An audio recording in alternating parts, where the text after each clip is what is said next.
Maintenant, dans la suite de ce tutoriel, on va voir comment trier les informations. Alors, le but du tri, c'est quoi? C'est que ça va être de pouvoir catégoriser les tâches, notamment de l'affaire, et aussi, on va pouvoir catégoriser les tâches en fonction de leur date, puisqu'on va profiter des dates qu'on a là pour pouvoir les manipuler.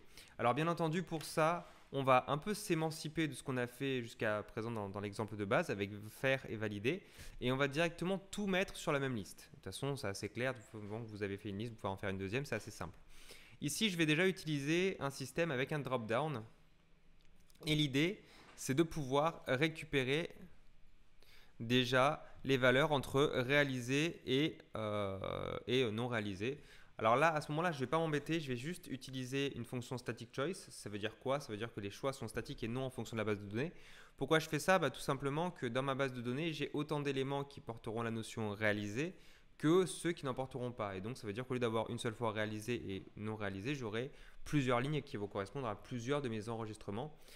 Pour vous montrer un peu un exemple de quoi je veux parler, c'est que si je vais rechercher dans mes tâches le choix de do a search for. Donc là, en fait, je fais la notion de drop-down, hein, je l'avais détaillé. Donc tâche et je vais mettre réalisé. Vous allez voir ce qui va se passer. C'est que mon champ va récupérer l'intégralité de la valeur qui est dans ma database.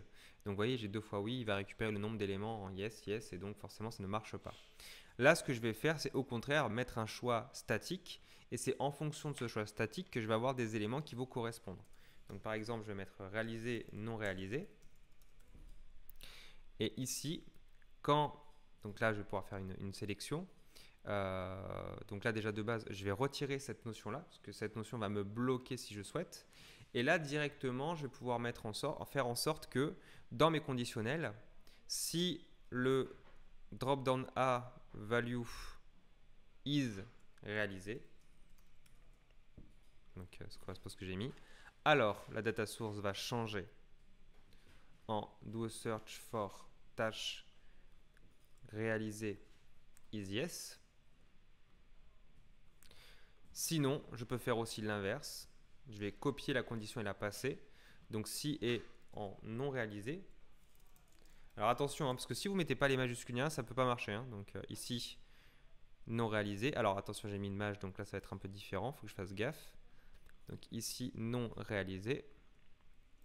À ce moment-là, search is no.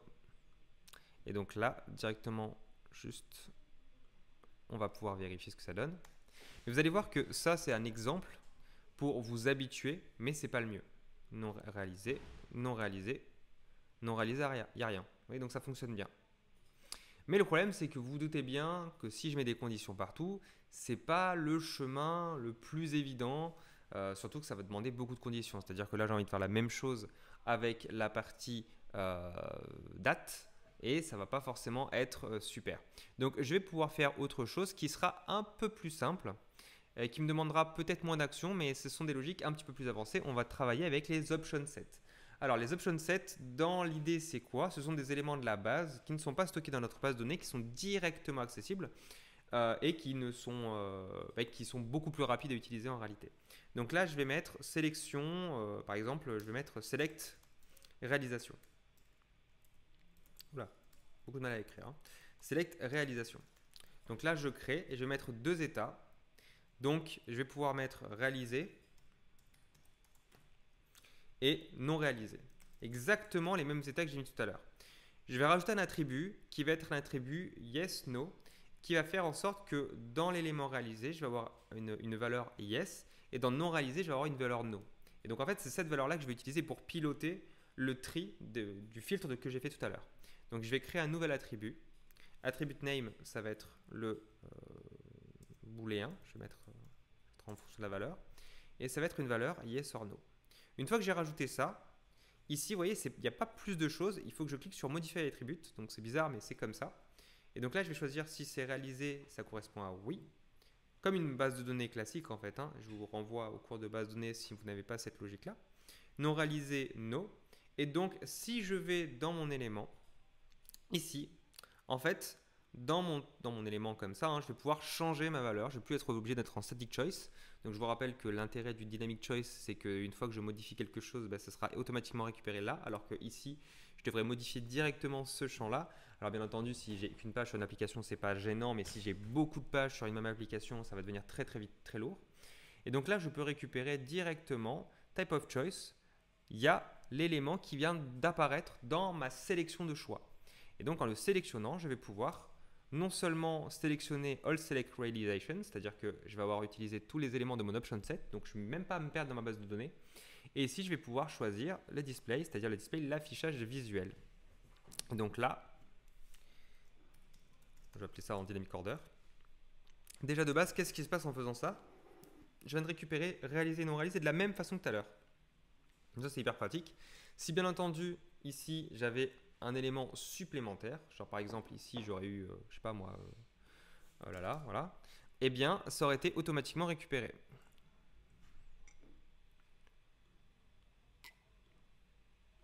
Donc, c'est bien que cette valeur-là est dynamique et sera récupérée de partout. C'est ça la force des option sets, qui est quelque chose qui est arrivé en fin 2019 sur Bubble. Maintenant, on va faire en sorte que ce choix-là, on ne va pas utiliser réaliser ou non réaliser comme on a fait tout à l'heure, mais on va utiliser la valeur yes or no. Donc, je remove les conditions et directement ici, je vais pouvoir faire un search for tâche. Et ici, je vais pouvoir utiliser la fonction réaliser et je vais pouvoir lui donner une fonction dynamique puisque c'est le même type de données. Donc ici, vous voyez, il attend yes, no, c'est logique.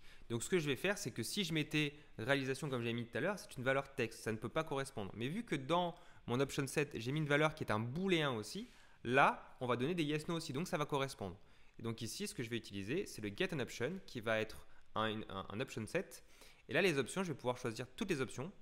Et bien entendu, ici, il va me dire, là, vous voyez, c'est pas bon, parce que là, c'est pas le même élément. Donc, tu vois, c'est pas la même valeur. Sauf si je donne la valeur booléen qui est pour elle effectivement un yes no. Donc là, list of yes no. Donc là, il faut faire attention effectivement que c'est pas un all select. Vous voyez, là, j'ai fait une petite erreur. C'est qu'au lieu de m'adresser à mon bouton ici, un drop down qui sort d'une valeur unique, là, j'ai choisi directement mon option set. Donc ça, je vais le modifier tout de suite. Alors, ça c'est un peu chiant. Bon, je vais devoir me remettre là. Hop, voilà, je vais le reprendre.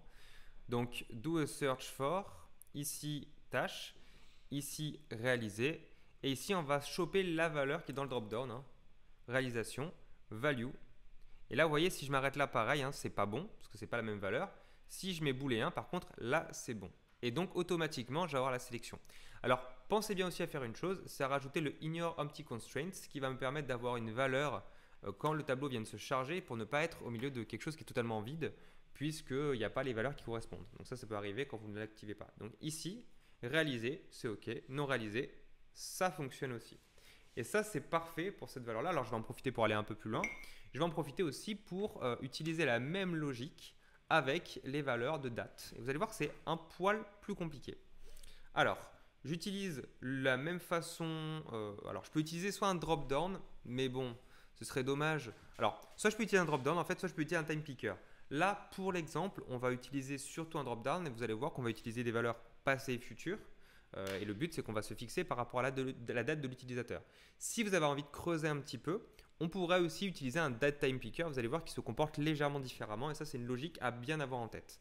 Donc ici, je vais utiliser un drop-down sur le même modèle que ce que j'ai fait avec réalisation. Sauf que je n'ai pas forcément besoin. Alors, je peux faire un fonctionnement sur un option set. Et là, d'ailleurs, pour l'exemple, je vais le faire de la même façon parce que vous allez voir finalement, quand on réfléchit bien à toutes les solutions, c'est la meilleure façon de faire parce que c'est la façon la plus optimisée. Donc là, je vais utiliser la fonction select, select date. On va le faire comme ça. Je ne sais pas si c'est le bon nom, ça. Mais voilà. Donc pareil, il y a un display. Et on va choisir un élément supplémentaire. Vous allez voir qu'on va choisir aussi une date de l'autre côté. Donc, mon but, c'est de juste dire une période de temps. Et vous allez voir que la fonction SbubleDate m'oblige à avoir un temps défini. Donc ici, je vais mettre passé, futur. En gros, c'est simple, hein, les tâches qui sont dans le passé et les tâches qui sont dans le futur par rapport à la date qu'ils ont. La date et l'heure pour le coup. Et donc là, je vais rajouter un attribut.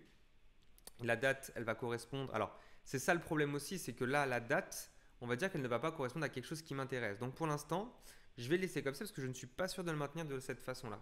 Donc ici, déjà, je vais choisir passé, futur, choisir une fonction dynamique. Et là, j'aurai plus qu'à choisir select date, choice source all selected date. Et là, je vais pouvoir choisir la fonction de display pour dire présent ou futur. Là, jusque-là, on est très bien. Maintenant, ce qu'on va faire, c'est qu'on va faire la même chose ici. C'est qu'on va aller choisir une échéance en disant en fonction de la date, tout simplement, qu'est-ce qu'on veut. Qu'elle doit être égale en fonction de la valeur qui correspond. Alors là, le problème, c'est qu'on va se retrouver avec des valeurs qui sont, vous voyez, soit au-dessus, soit en dessous de cette date-là. Et là, pour le coup, ça va être pénible parce qu'il faut trouver à quel moment, finalement, la date de l'utilisateur correspond. Et à quel moment, effectivement, c'est une date soit dans le passé, soit dans le futur. Et là, il se peut que le champ que j'ai mis en place ne suffise pas. Donc déjà, on va regarder une fonction où on va dire que l'échéance correspond à une date qui soit dans le futur. Donc voilà, on va dire égal. Alors déjà, ouais, vous voyez, la fonction qui va me poser problème, c'est ça. Je vais être obligé, à mon avis, de passer dans une conditionnelle. Je vous explique pourquoi. Ici, en fait, je voulais utiliser le champ date, mais le problème, c'est que le champ date dans l'option set m'oblige à avoir à un moment une date qui est définie. Vous voyez, je ne peux pas la faire dynamiquement, à moins, effectivement, de pouvoir la modifier au fur et à mesure, mais vu que ma date, elle est déjà figée, je vais avoir du mal. Moi, aujourd'hui, je vais me fixer à deux choses. C'est le système est capable de me dire, qui est capable de détecter le temps de l'utilisateur. Par exemple, moi aujourd'hui, je peux dire il va être telle heure sur le current user, il va être telle heure sur mon navigateur et le Bubble peut le lire. Moi, ce que je veux savoir, c'est que dans le passé, c'est la valeur à partir de ma date et toutes les valeurs qui sont passées par rapport à cette date, ou sinon c'est le futur, c'est par rapport à cette date plus toutes les valeurs futures. Dans ces cas-là, j'ai une condition. Et en fonction de ce que j'aurai ici, ça va changer. Donc là, effectivement, peut-être que mon selected date ne va pas être aussi intéressant.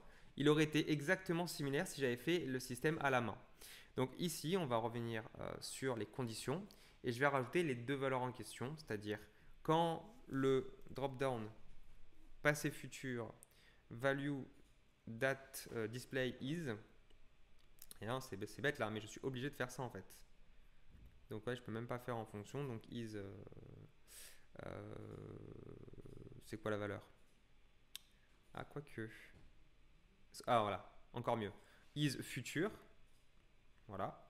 Donc is future, ça veut dire quoi? Ça veut dire que je dois faire dans ma recherche, dans ma data source. Alors je vais changer à la fois dans le duo search la valeur tâche en récupérant ce que j'ai précédemment. Donc réaliser, je vais juste récupérer le drop down qu'on a mis tout à l'heure. Donc ça pose pas de problème.